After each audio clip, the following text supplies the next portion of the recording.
आपके धन को शेयर मार्केट से कई गुना बढ़ाने के लिए हमारे वीडियो देखें और चैनल को सब्सक्राइब करें, वीडियो को लाइक करें और अपने दोस्तों और रिश्तेदारों के साथ शेयर करें। नए वीडियो के नोटिफिकेशन के लिए बेल आइकन ज़रूर दबाएं।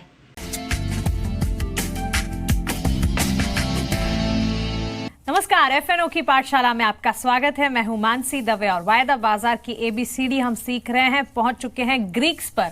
ग्रीक्स हमें समझा रहे हैं। एक्चुअली ग्रीक्स वाला शो वहीं से करना चाहिए। मैं कहां से? ग्रीक से? ग्रीस से? ग्रीस से। Greeks are in Greece.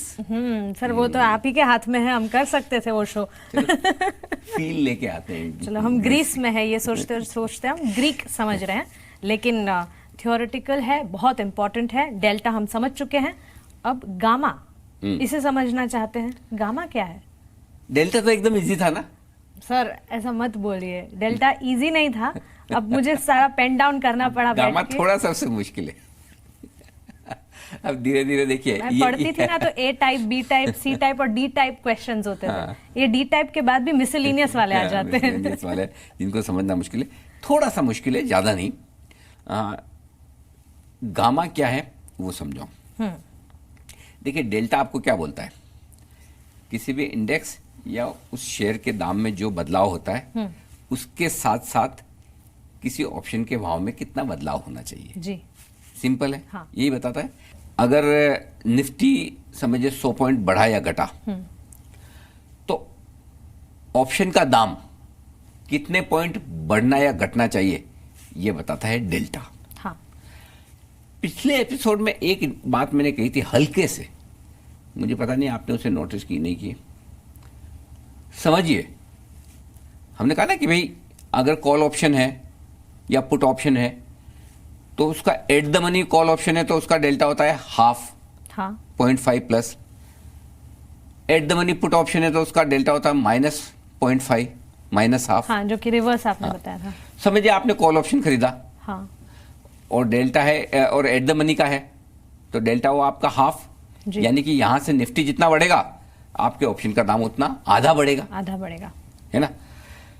बढ़ते बढ़ते समझिए 11,500 की निफ्टी होगी 11,600। जी।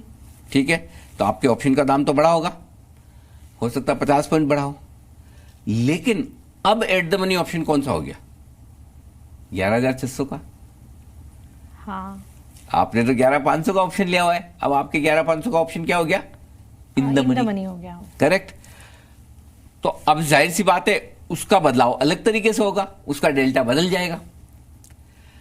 तो जब ऑप्शन के भाव बदलते हैं, जब इंडेक्स का भाव बदलता है, पोजीशन भी बदल रही है, तो उसके बाद कोई आपका ऑप्शन एट द मनी वाला इन द मनी हो सकता है, एट द मनी वाला आउट ऑफ द मनी हो सकता है। ऑप्शन बदल जाएगा ना। समझिए 200 पॉइंट निफ्टी गिर गया तो आपका एट द मनी ऑप्शन क्या हो गया? Out of the money option.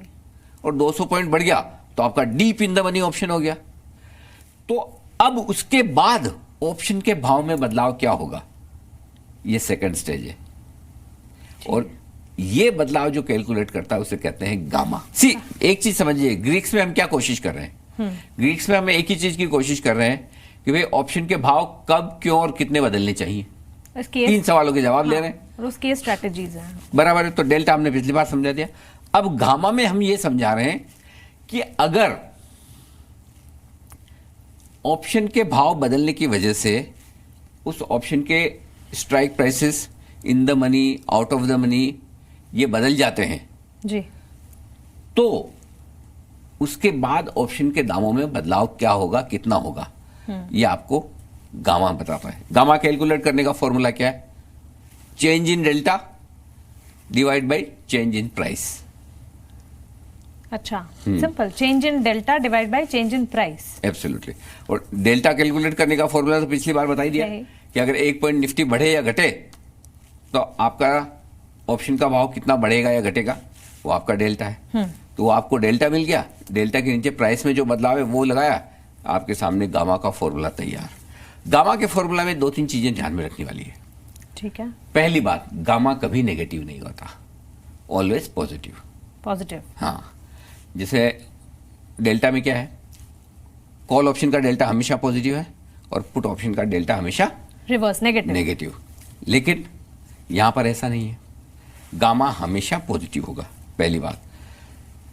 At the money options का गामा हमेशा हाईएस्ट होगा, ठीक है। ऑलवेज। जैसे आप एट द मनी पे आए ऑप्शन, इसलिए मैं बोल रहा हूं कि 11,500 पे आपने जब ऑप्शन पे ट्रेड किया, शुरू किया, आपने कोई ऑप्शन खरीदा, तब एट द मनी ऑप्शन का डेल्टा आधा था, लेकिन जैसे 11,600 हो गया तो वो इन द मनी ऑप्शन हो गया। इसलिए जब 11,600 होगा तो गामा हाईएस्ट होगा उस लेवल पर, एट द मनी ऑप्शन का गामा हाईएस्ट होता है। और तीसरी चीज जो ध्यान में रखने वाली है वो ये कि जो करंट सीरीज है उसका गामा ज्यादा होगा। करंट सीरीज, हाँ, नेक्स्ट मंथ की सीरीज या 4 मंथ वाली सीरीज जो होगी उसका गामा कंपेरेटिवली धीमे धीमे कम होगा। Gamma is always positive. At the money का गामा जो है वो हाईएस्ट होगा। और तीसरा करंट सीरीज जो है उसका गामा ज्यादा होगा, उसका, अगली सीरीज का कम होगा और अगली सीरीज का और कम होगा। ठीक है, 3 रूल्स हैं ये। 3 ये रूल है। ठीक है तो क्लियर समझ में आ गया? जी। डेल्टा 100 पॉइंट निफ्टी बढ़े या घटे तो मेरे ऑप्शन के भाव में क्या बदलाव होगा? हाँ, गामा ऑप्शन में के भाव में बदलाव होने की वजह से जो जो पोजीशन डेल्टा निकल कर आता है, जी, जब भाव बदलता है तो उसका क्या बदलाव होगा? बदलाव का बदलाव।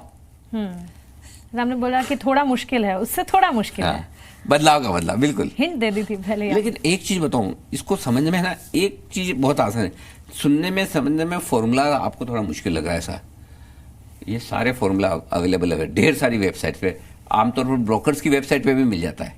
अच्छा, ये फॉर्मूला अरे कुछ अवेलेबल नहीं है। करना, आपको खाली डालना है भाव बस। मतलब अगर समझो आपको पता लगाना है, मैंने 11,500 की निफ्टी का at the money call option खरीदा है, हाँ, ठीक है, आप जाओ कॉल ऑप्शन 11,500 निफ्टी ये सीरीज, ये डालो, आपको डेल्टा आ जाएगा। 5 सेकंड का काम है, रेडीली अवेलेबल। रेडीली अवेलेबल है। उसके बाद सेम वैल्यूज आप फीड करेंगे, गामा निकल कर आ जाएगा। अच्छा, मैं ये समझा क्यों रहा हूं?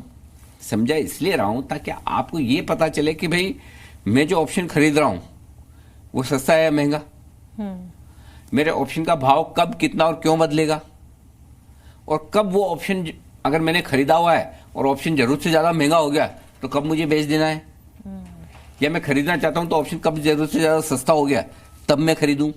जी, ये कैलकुलेशन आपकी रहेगी तो आप कर पाएंगे। और प्लस जिनको एक स्टेज आगे एडवांस, जिन लोगों को फुल फ्लेज ऑप्शन ट्रेडर्स बनना है, उनके लिए समझना बहुत जरूरी है। और मैं फुल फ्लेज ऑप्शन ट्रेडर बनने के लिए इसलिए कहता हूं कि जिन लोगों में थोड़ा दिमाग है, थोड़ा कैलकुलेटिव है, और जो कम रिस्क लेकर ठीक ठाक पैसे के लिए, अनाप शनाप पैसा नहीं बनता देखो ऑप्शन में, लेकिन इतना बन जाता है कि आप बढ़िया आराम की अच्छी लाइफ जी सके थोड़ा, तो वो ऑप्शन ट्रेडर्स के लिए ये सब चीजें सीखना जरूरी है। ठीक है, तो वही इसीलिए मैं कहती हूँ एफएनओ की पाठशाला में वायदा बाजार की एबीसीडी की बारीकियां हम समझ रहे हैं। यस। तो आगे तो है, गामा तो हो गया, डेल्टा भी हो गया, थीटा, वेगा, रो। आने वाली क्लासेस में आप बने रहे हमारे साथ। नमस्कार।